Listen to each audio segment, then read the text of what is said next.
Dr. Rahel Klapheke with Parker's Paws Animal Hospital, and I'm going to show you how to administer subcutaneous fluid to your dog or your cat.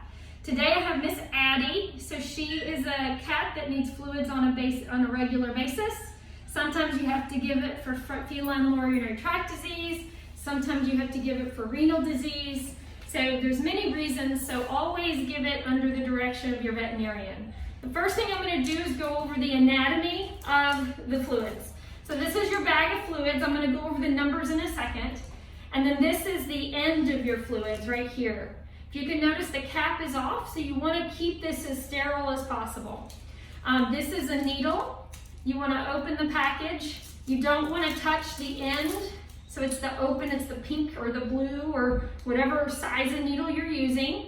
I happen to be using an 18 gauge, which is pink. And so what you want to do is you don't want to touch this area.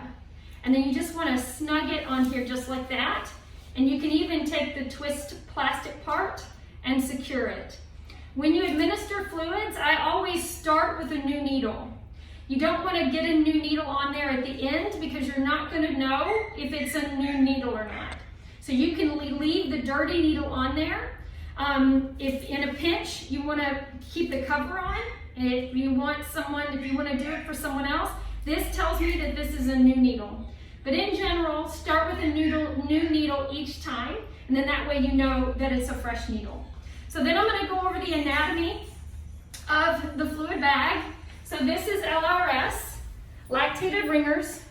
So this is a brand new bag. So unfortunately, the fluid line is above where the numbers are. So you have to guess sometimes of how much you want to give. So in general, we're going to start with 100 mils. And again, give it according to what your veterinarian says.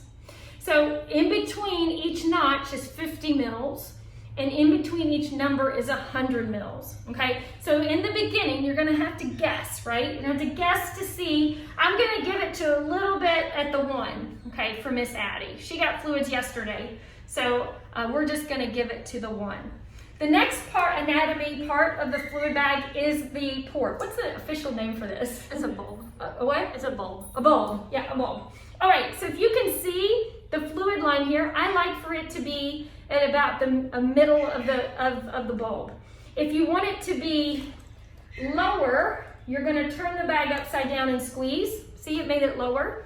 If you want it higher, you're going to squeeze the bulb, and you can see it's too much. I can't see where the line is. You want to be able to see the line. So I'm going to go back upside down, and I'm going to squeeze it because I like it to be at about in the middle. And then there's 2 places in which you can start and stop the fluid line. The one is this. It can be any color, but this will close it and stop it. And this will open it. And then this is a roller. This is closed, and this is open. So if your fluids are ever not running, you want to check those 2 places to make sure that those are open. All right, so now we're ready to give fluids. It's always best to have a holder. Always, always. So as you can see, Gabby is holding Miss Addie. Nice and comfortable. If it's a small dog or if it's a cat, you want to elevate them. You don't want to ever do this on the ground. One trick is to put the cat in a laundry basket. The other is to have someone hold it around in a towel. You want to do a small enclosed room, like a bathroom or a small kitchen. And so on the kitchen counter is one of my favorites. Not so great sanitary, but we're all pet people, right? But that's one of my favorite because it brings it up at my level. You want to make sure that the cat's nice and comfortable. So if you see how Gabby's holding Miss Addie, she's just telling her everything is okay. All right, so now I'm ready to start. My bulb is got halfway through. I've got a new needle. And so I am going to take the needle, right? It's a big needle. And you want to go around the shoulder blades is my favorite because that's where the most skin is. I'm going to gently lift, and you don't have to put the whole needle in. You just have to get the bevel. So if you can see this bevel, I'm not going to touch it. See this bevel? I want the bevel to be up so I can see it. And I'm just going to lift the skin up, gently poke, just where the bevel goes in. And then Gabby can kind of help secure the needle so it doesn't move around. I'm going to open it up, and then I'm in. And so I'm going to go to about 100. So then you can see she's going to hold the needle in place for me. If it comes out, start all over. You don't even have to use a new needle. Just start all over again. Or give up and come back an hour later. It's not a big deal. All right, so you can see that I'm running because you can see in the bulb that the fluid is going. Now watch what happens when I squeeze harder and watch when I stop.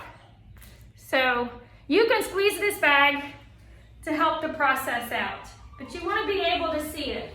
You can slow it down to see the drips. So I'm just watching it go in, and then we also want to see that a bulb is forming, okay? All right, so Addie doesn't need very much today. She just needs a couple since she got her fluids yesterday. Okay, so I'm just gonna keep going. If she gets tired or she jumps off, just start all over again later. Not a big deal. All right, so I'm actually at the 100 now. That went really quick. All right, so I'm gonna turn off everything. I'm gonna take the needle out. Sometimes you'll see a little Kool-Aid looking blood. Gabby's gonna hold this so that it creates a seal, but if you get a little bit of leakage and it looks like cherry Kool-Aid, no big deal.